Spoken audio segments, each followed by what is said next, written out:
sérieuses vont bientôt commencer. Bienvenue dans ce nouveau numéro de Debout Congolais. Merci à tous ceux qui font confiance à Samba Olonga. Merci na bande konyon soyo boko rejoindre live oyo pour partager actualité ya République démocratique du Congo. Bienvenue dans ces nouveaux numéros. Déjà, partagez l'actualité si vous êtes déjà en direct. Partagez l'actualité.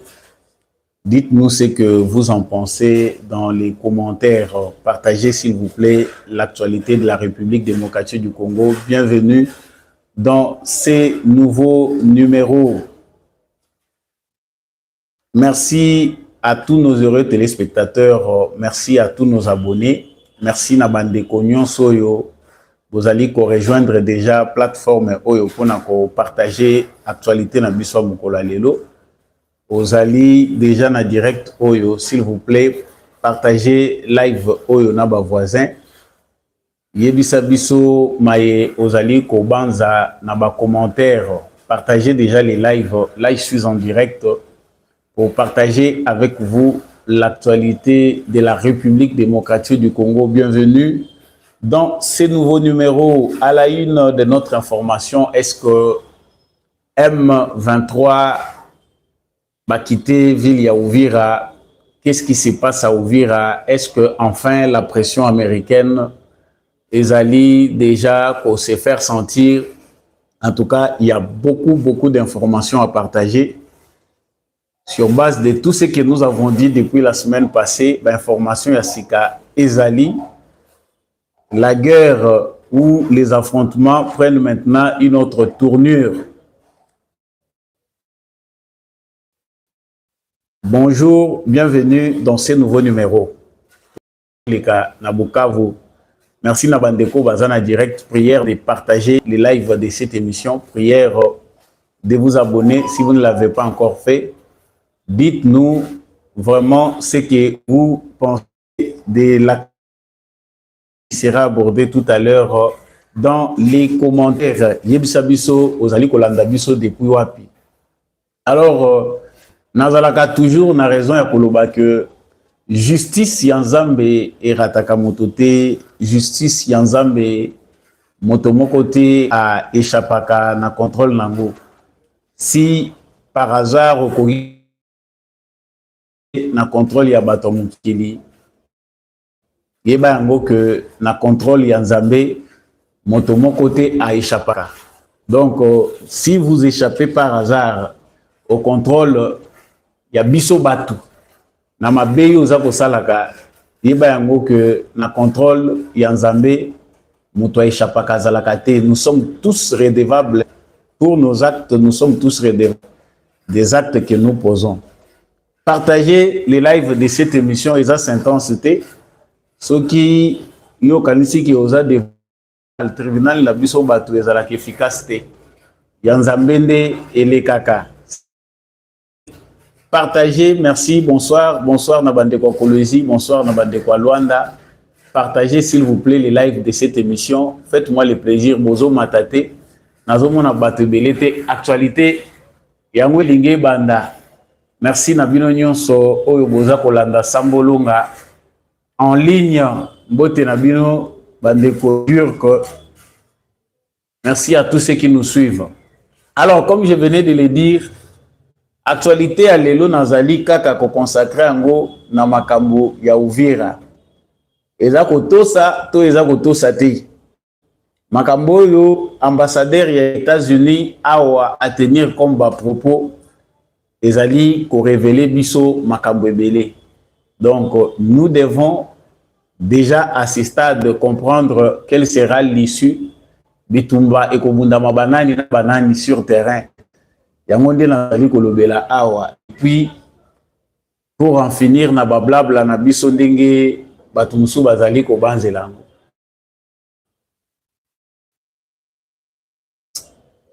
Alors,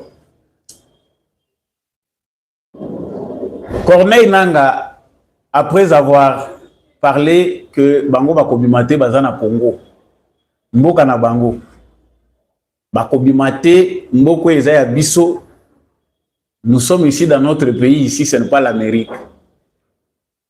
Tango accord il y a Washington est signé, tu es bien arrogance.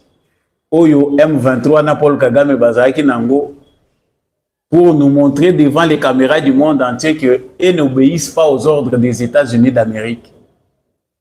Bango, Bazali na Congo, ils sont chez eux, ils ont des ordres à recevoir des personnes. Biso nyonso to bandaye kolandango na ba télévision na biso na ba radio na biso. Comment ces marionnettes là bazalaki kobe.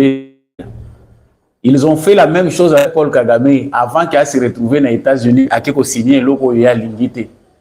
Ils ont commencé par saboter en parole. Bazali koloba, bazako sala banini bakoye ko sala, ils ont tout fait pour décrédibiliser l'accord. C'est là qu'on a des Européens. C'est Tshisekedi Nde Mutazala qui m'a bé parce que tu allais engager les pays dans un accord qui n'aboutira à rien. Bisognon soba congolais, nous étions conscients tozoyo kama ezali koleka. Mais chose bizarre, lobby oyeuti koleka corbillard nanga, parce qu'il y a des gens qui sont déjà habitués à l'appeler corbillard. Kagame azana bato yo bakomemaye bakokende kokundaye. Il a fallu azwa bato oyo ya malamu bakokende ko enterrer na moment moko boye quelconque. Et c'est ce qui s'est fait, il s'est entouré na bato ya suka o kabila tindeli pour bakende enterrement na ye. Corbillard ndeza kami ya suka ya monde me makaserke ekikotika avant bapesa yo au revoir. Corneille Nanga dit ils ont reçu des ordres États-Unis à Zoé Bisabango va quitter Ouvir. Mais c'est après avoir parlé lobby biso sope tozo yoka. Voilà bino awa soki toye tozo loba moni ate.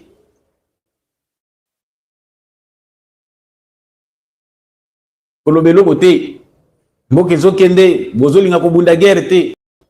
Sikoyo alobi bayebisi bango. Parce que ça, c'est qu'ils disent officiellement. Mais tu es dans l'ombre, qu'est-ce qui leur a été dit clairement? Namato inabango bayoki. Vous savez, les complexes infériorité, les missions mindele tous différents dans la procédure ya kosa makam. Batindeli bango, ba journaliste, ya mukili mobimba, bango bakanisi pendant que monde komi ko tourner autour na bango. Vous savez que biso tozoye baté c'est que c'est l'honneur des États-Unis na kati affaire. Na lobaki yango na banalise nanga. Je disais que biso à travers Félix Tshisekedi nous avons posé un acte où les États-Unis ont un choix. Il y a complètement ridicule, une puissance ridicule dans le monde. Oyo mutakoto saka lisusuté. Où baza pe na choix. Il y a imposé en tant que puissance pour peser pour que le conflit ici là. Mais le jeu, la carte jouée par Tshisekedi avait tout son sens dans le fait que Mutoyo, Batoyo, Bakolo Likambo, Bazana Makasi ya Kosili s'appelle Likambo, ceux qui va jouer rôle important, Bangona Nations Unies, tâche Nabiso et Kozala Mouké. Yango, Tshisekedi, ce n'est pas par l'acheter qu'il est allé vers les États-Unis qu'il a proposé tout ce qu'il a proposé comme deal. Oyo, européen, n'a pas communicateur de mauvaise qualité, qui va présenter biso le rôle la traîtrise. Qui va l'accepter biso le rôle les trahison. Si je pense que bino moko bozolanda makambo eza déjà ndenge eza koningana maye sopana kapamba pamba te eza ko sopana parce que ils savent d'eux-mêmes que ils doivent quitter. Ils sont en train de nous montrer que ils résistent. Pour un moment dans Zoloba, il y a des vidéos qu'ils ont balancées. Il est telle heure, Namoni Laurence Kanyoka a balancé ma vidéo moko lobby, il est telle heure. La population d'Ouvira est en train de communier avec les autorités de l'AFCM 23 et rien ne se passe. Entre-temps, les camions à Bango, ils ont des soldats, Bango moko baza ko replier malembe, bazo lukanzela ko kende. Mais pour la consommation, il y a Batou. Dans les médias, ils doivent feindre. Vous ne trompez personne, Tosito Yebibino qui vous a Pantin. Vous obéissez aux ordres de Kigali. Donald Trump Baké va apprécier rapport, il y a Makambo et Salami après signature. Il y a accord. Il y a Ishit, il y a Ouvira.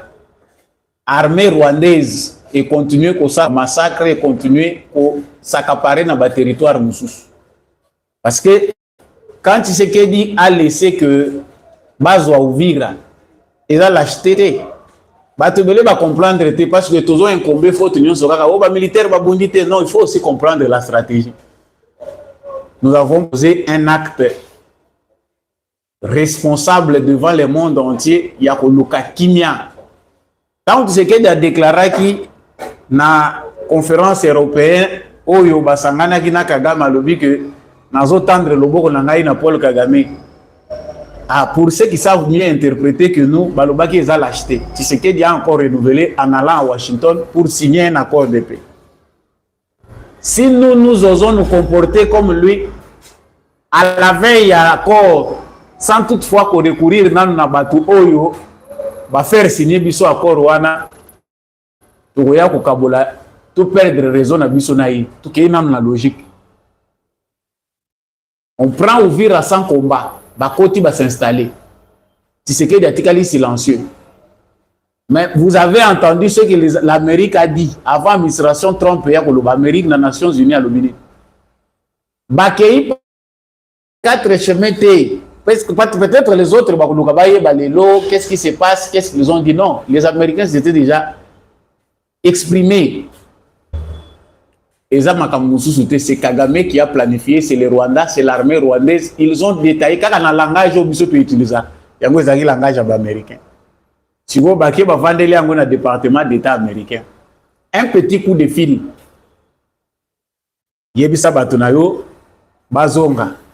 Pour Kagame a une place à résister.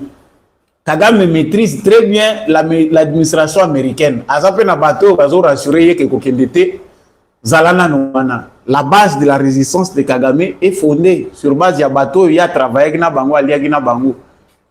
Que ce soit aux États-Unis d'Amérique, que ce soit en Europe, azana ba lié na ye, oyo ba ebisiete. Yo telemana noana. Koeli sa kokota na makambo wana te. Mais ce sont les mêmes personnes qui vont sacrifier. À la dernière minute, quand ils voient que les intérêts changent, il n'y a pas moyen de faire autrement. Qu'est-ce qu'ils font? Ils vous tournent le dos. Les lots, tant que cette nuit, le M23, Bapesi Bango, Bazana Mikolo, Bapesi Bango. Ils ont la question à ouvrir, Bazana Makambo, Bapesi Bango, depuis longtemps, va se replier dans la zone Bazako occupé. À la population civile, bino zalaka calme, bomi vande là. Parce que tout le monde batu bazako présenter bango ba memi maputa na ba banderole ba lobby bazako signé na ba autorité AFC, ils étaient en otage, maintenant ils sont libérés. Que ça termine, nous allons nous demander aussi des comptes. Vous êtes Congolais, vous l'êtes d'où? Certainement, il y a aussi des Congolais par peur, ils ont un sentiment moko boyebota makaisala kakibatu basala biloko ndenge wana. Mais, comme on le dit souvent, les Égyptiens que vous voyez, vous ne les verrez plus. Il y a des gens qui vont entrer au Rwanda sans être chassés du Congo. Et ça, la pression parce que ça vient de commencer. To sali banalize awa to kaiki mungongo batu bazoye bisabiso non bino bolola lisa batu pongi bolingi kolala mingi, vous ne voyez pas ce qui se passe mboke sie kei bino bozobeta masolo. Non, la guerre logiquement doit retourner de là où elle est venue. La guerre est venue de l'Occident. Avant batuti ba mimona ke ba komi ba plus fort, avant Kagame mimona ka komi maître éternel, maître et Afrique centrale, il y a eu un départ. Et la logique voulait que nous étions oya matela qui est à la peine, nous étions oya zo quitter. On n'est pas bête de penser à ça. yango moni démarche luki bazongisa ye côté ba créateur na ye bazali bato ba fabriquer qui bazali pour que to bandela kuna. Mais ce qu'on landa langage des États-Unis d'Amérique. Dans les Nations Unies, représentant des États-Unis dans les Nations Unies, à qui après, à propos à Congo, que le Congo a le droit de défendre son territoire. Et Congo peut avoir le droit de collaborer avec Burundi. C'est aux Nations Unies. Awa ambassadrice il y a États-Unis d'Amérique dans la République démocratique du Congo a aussi répété les mêmes propos. Lobby. Alors, bino moko boyo qui est déjà le département d'État américain, je ne viens que compléter le message aux États-Unis pour le peuple congolais. Bozan a droit, le Congo a le droit de défendre son territoire. Mais il y a plus sur les alliés que nous ne voulons pas que la solution est à la militaire. Donc, on utilise les moyens qui sont à disposition pour que to faire respecter ma promesse au basala qui na président Donald Trump. Tant que vous avez na sagesse, vous avez un paquet. Il faut que tout ne se résout pas avec les paquets ou les biceps. Tout ne se résout pas dans les biceps. Ce que vous avez biceps, c'est que vous avez la macasse, mais ceux qui bongo exaté, vous finirez par perdre.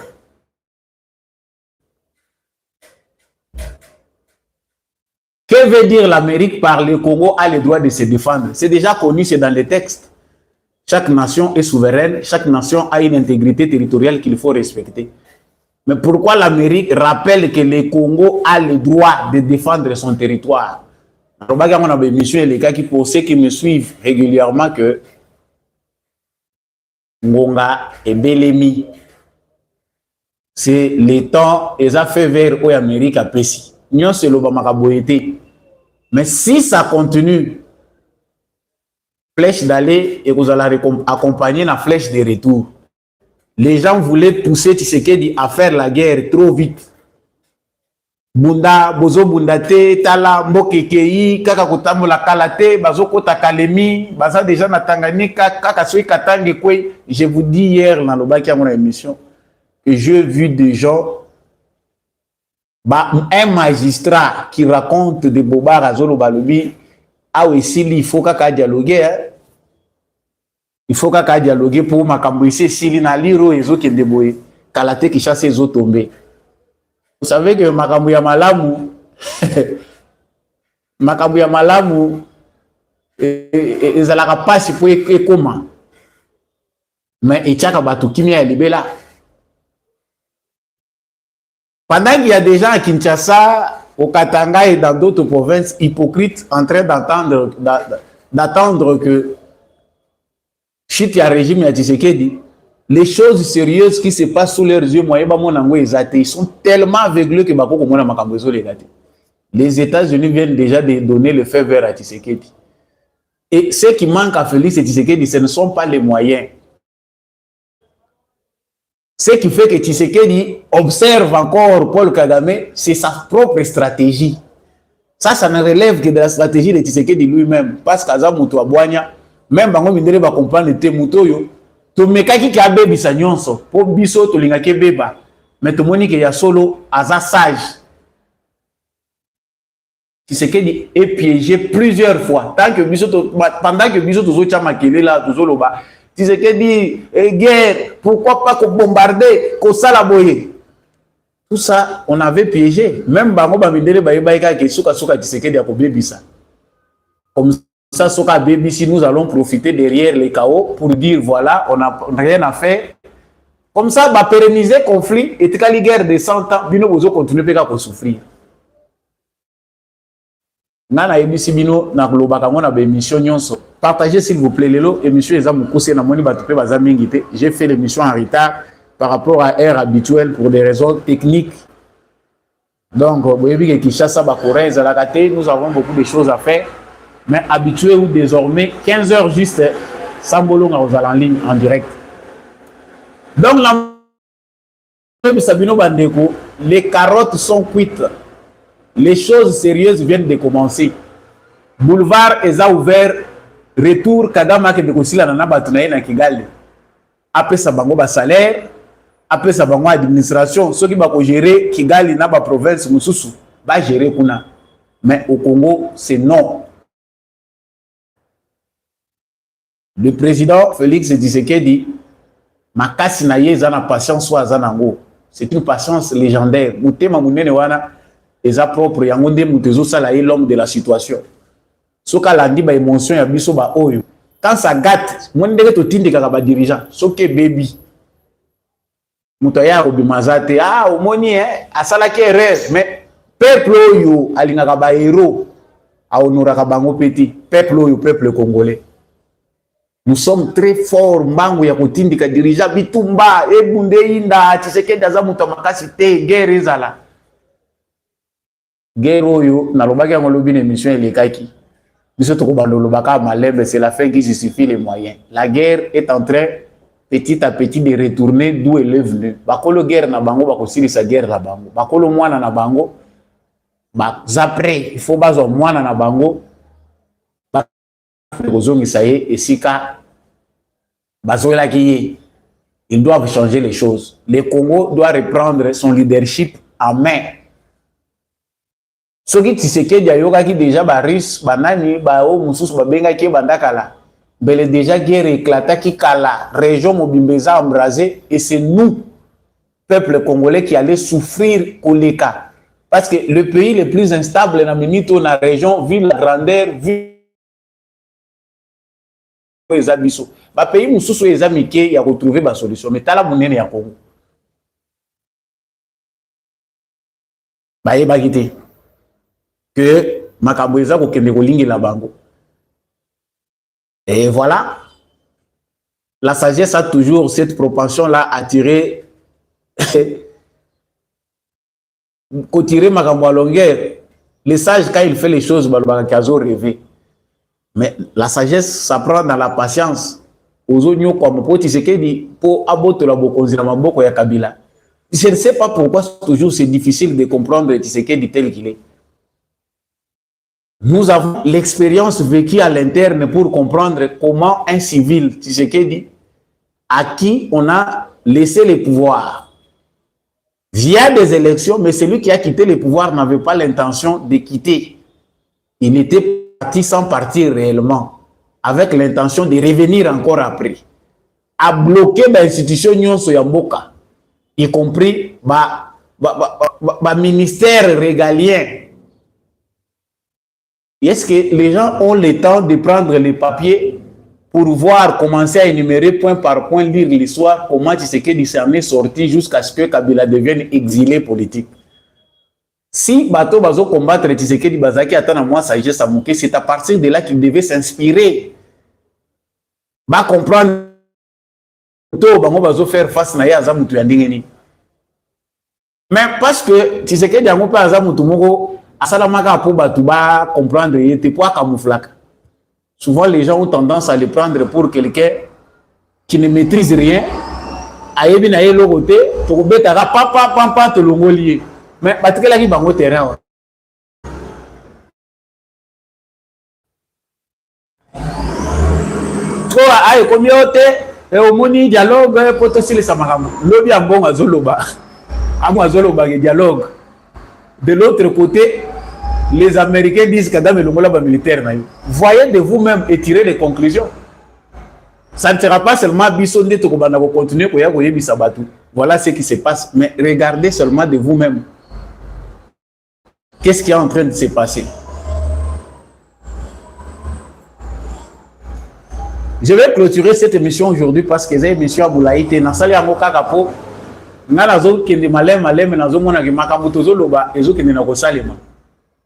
Les États-Unis d'Amérique et les Nations Unies basent devant un fait accompli, pour ne pas parler de la communauté internationale, qu'ils le veuillent ou pas.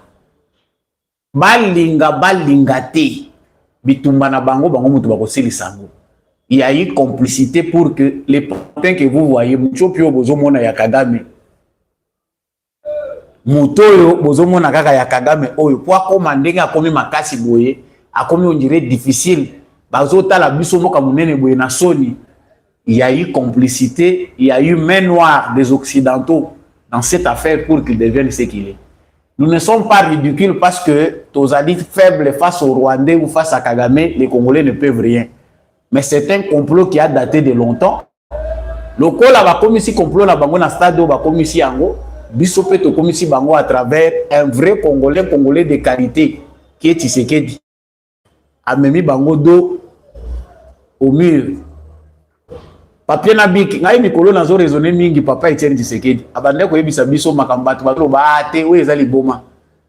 Moni mutu so azo vendre réflexion les qui aya ko pesa batu makambali boma lo baki bik oyo bozo mona na papier oyo ekosilisa bitumba. Les stylos simples avec les papiers. Là, pendant qu'ils sont en train de parler, il y a toujours des gens qui doutent encore, qui disent non, c'est pas vrai. Bic na papier. Biso tango tozo la mukawa, to la mukamegere vous allez essayer sili.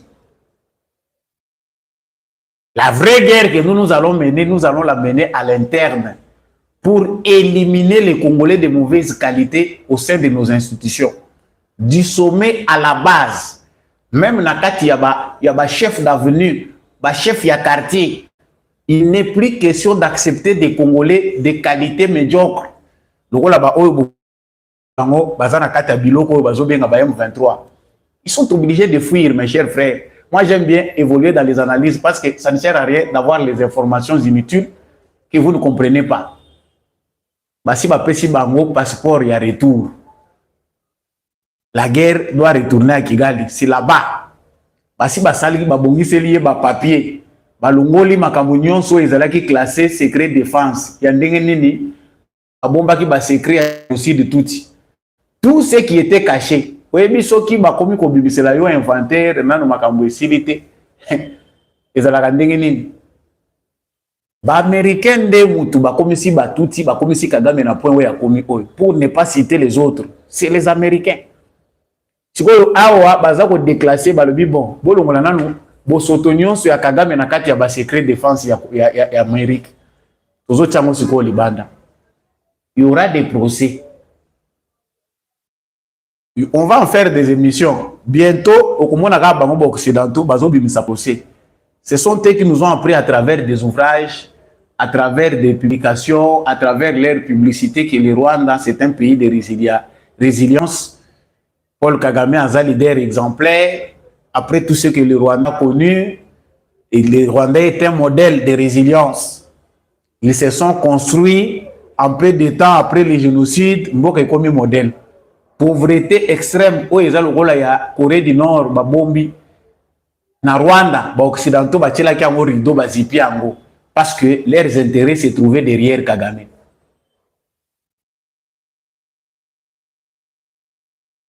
Voilà. Nous ne pouvons plus en parler. Même à 80 pages, ceux qui ont 120 pages, nous devons écrire sur cette guerre et les rôles prépondérants de Félix Tshisekedi. Ce qui Tshisekedi, Azaki Congolais, de mauvaise qualité, le rôle Bisso, c'est qu'il aurait aggravé davantage les choses. Que vous avez des généraux et des colonels de mauvaise qualité qui vous nourrissent avec l'argent sale, l'argent du sang. Bazaba commerçants, bazaba membres à service à renseignement à Rwanda. Et comme si vous ne savez pas tout ça, vous ne savez pas que cette armée-là est bizarre. Babengi yango armée moko ya ba clochard, akutaki yango ba militaire bazaki lokola ba clochard bosiliki. Mais c'est comme si vous ne viviez pas dans ce pays boyebaki makambozo les kakunate. Non, ça la guerre, bunda bitumba. Vous êtes des hypocrites. Et belé oyo bazaye kotinda Tshisekedi na guerre sans koyeba même mutuna makolona no bandelina soka ya guerre wanate, c'était des hypocrites qui voulaient que les choses s'embrassent davantage. Ba mettre à KO baza plus à l'intérieur qu'à l'extérieur. Parce que c'est ici qu'on tire des ficelles. Awa na intérieur ya Congo de bisika oyo bato baza kozwa ba intérêt libanda baza ko tirer ba ficelle. Koto yo 5 koto yo opposant kingandi. Koto Biboye et Katanga peut contrôler les frontières Angola et Balobi Congo Brazzaville. Tala la réalité est belle. Moi je ne fais que donner des conseils na bande ko na biso bozolanda ka information. Arrêtez na soka mbolo yo okende ko nyoko la mutu na yo na kolanda parce qu'ils ont choisi bo permettre nga ba mo musu ces dur bon par courtoisie na linga ko utiliser ngote mais na contexte monsieur faut tout utiliser ngo basenzi bazamingi parmi biso bazo rendre biso tâche difficile et tant que ces basenzi là ne comprendront pas qu'il faut batika mboka tranquille ba citoyen ya qualité bazo mboka en main to kende na makambo liboso bakobanda kotiela biso ka banyoka nyoka. Si cette guerre ici ne coûtait pas ata tolobi ke Tshisekedi famille na ye za ko piller bazolia mingi parce que c'est ce que certaines personnes qui n'ont pas de raison de se trouver en Europe font. La famille Tshisekedi pille les Katanga, la famille Tshisekedi pille ceci. Mais moi je me suis donné le devoir de voir un peu en ces temps Félix Tshisekedi qu'est-ce qu'il a fait pour les pays en termes d'infrastructure, en termes d'organisation, qu'est-ce que Tshisekedi a fait en ces temps. Et si on n'avait pas ce qu'on nous a imposé ici, ces pillages qui est appelé guerre, qui date de longtemps,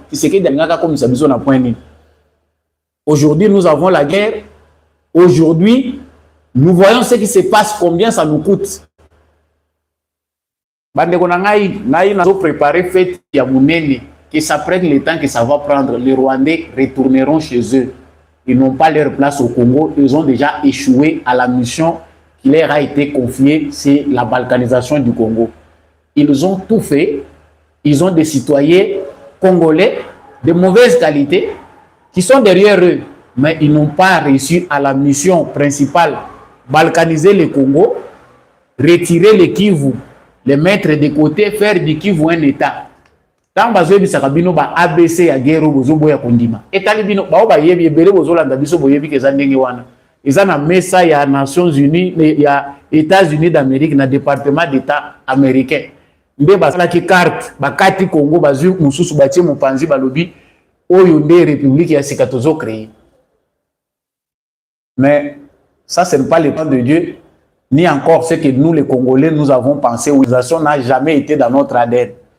Tous les citoyens congolais de mauvaise qualité, depuis l'indépendance de ces pays jusqu'à aujourd'hui, on ne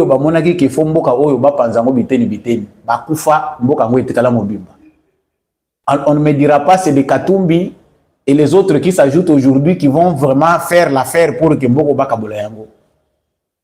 Les jours qui viennent sont riches en événements, sont très riches parce que la fin de cette histoire à l'est du Congo est spectaculaire. Et au côté na banal, il y a Nations Unies, pays à monde entier. Manière au guerre est aussi là, et qu'on tombe la batte. Tous à la peine à reconnaissance et à comprendre qu'on a vu que Agnokwami, tu sais qu'il dit, c'est le président qui souffre. Je ne pense pas qu'après lui, nous allons souffrir, il a souffrir. Et après lui, nous avons la chance de comprendre que un idiot ne dirigera plus le Congo. Parce que des fois, tu sais que des autres personnes pas si fort, moi, ils ont même la macam. Moi, liberté, après, si vous avez un angoti na te, mais tant qu'on a des avantages, vous verrez que ce ne sera pas simple de diriger le peuple. À cause de la mission difficile collègue. Mais au moins, les bonnes bases seront déjà tracées. Donc, je termine, comme je l'avais dit au début de cette émission, que déclaration, il y a M23, que les États-Unis a tiré une pression pour Balongwa. Et ça dit déclaration à Paul Kagame. Nous ne les reconnaissons pas. Déclaration, il y a ambassadrice, il y a États-Unis d'Amérique à ABC Congo que à ABC Mokili Mobimba que Congo a un droit il y a se défendre. C'est déjà un bon début quand ça vient des États-Unis et Sikawapi, Basalaki, Makamuna Bango. Moi, j'ai appelé depuis Makambo et Bandio Ouvira. Bandeko Bolaïke, Bandeko Bozolaïke, te émission comique aussi la Bolaïke. Na rappelé na Bandeko Nabiso Oyo que ça va bien être ça va bien être intéressant. Ce qui me sont surtout mobilisation na Makambo. La forte mobilisation des Congolais va permettre à ce que Makambo Oyo et comme Anasuka. Biso, toyebi que ça match de football, les gens beta ma bué lingé kota, ba supporter bazara déjà côté le malikolo. Wow! Bien, ba mususu kutu ekotité betili bende oyoki bagangi why qu'ils sont connectés. Mais nous bosser que tozomona que but oyo et bi moko ya makasi ya difficile oyo ndeko na biso azo sopa ko sakanate ndeko Tshisekedi. Sinon, te balinga qui va bomaye. Mais comme c'est qui a hérité, il a un bon héritage politique, un bon héritage diplomatique, il est civilisé. Po bato ba yebisa ki biso ba coloniser ki biso ba kata ki ba koko na biso makolo na maboko balakisa ki biso ke bango nde baza ba vrai civilisé. Bango mutu ba yeko apprendre biso civilisation. Mais c'est à notre tour maintenant via un nègre, notre frère nègre, de civiliser les blancs. Eza cours mobimba ya science politique bandeko nanga bo permetaka ngande nazo s'évader boye eza makambo ya solo mutu mwindo akomi kotangisa mundele ba professeur kimbango ezoko kisama mais et puis maloba ya lumumba ezoko kokisama. Nous sommes en train d'écrire une histoire de gloire. Mais ça les incrédules, les incirconcis des cœurs ne peuvent jamais comprendre ça. Ça c'est fait pour des gens honnêtes, des gens qui ont l'amour. Bato balimboko de manière sincère. C'est des gens comme ça, qui vont comprendre makamuni les oleka. Voilà. Émission lelo et salamaïga pour les sabino que couloir et fongwami ba fongoleli bango couloir. Pendant qu'il a encore temps, ils doivent foncer davantage. Ba wele la ba kita. Ba tika ko distraire biso. Ba kita, ba wele la ko kende. Ngongesi koki. Théâtre bazoko sabino kalemi o nini. Non, le Congo n'est pas un boulevard. Bye bye nanga Corbillard, bye bye nani. Bata bazé sabino ke basakana kan États-Unis te bino bozo kanisa ke bazo sa l'aventure. On dit la vérité, on ne blague pas avec les États-Unis. Ezate ke to komi ba américain. Non. Tozongi sibino isika bobuta. Film komi na suka, merci na bande ko nyonso bolandi biso en direct. Soko bimi o like te se goza mutema mabe. Live ya lelo ezali improvisé expressement pour na pesa bino le sous espoir ko leka. C'est le Congo qui gagne. Balinga te bakobunda bitumba bango na bango et nos prières sont exaucées parce que nous sommes aussi des intercesseurs. Nous prions pour notre pays. Nous avons dit que nos prières seront exaucées et Dieu est en train de le faire. La guerre est en train de retourner d'où elle est venue. Yo soko boyo aux incrédules. Vous avez raison. C'est votre état d'esprit. On se retrouve prochainement avec un nouveau numéro. Merci à tous ceux qui étaient en ligne. Merci à l'homme de la vérité de Jules Jean-Louis Timbalanga, merci na papa Michel Lumakaso, matondo na papa Maurice Kikangala, mbote mingi na maman Lisette Mombendo, maman Rose Sirikari, maman Bill Bilonda depuis Kinshasa, bandeko nyonso bolandi biso mokili mobimba. Sabolo ngalingi bino mingi. Vous voulez soutenir cette chaîne?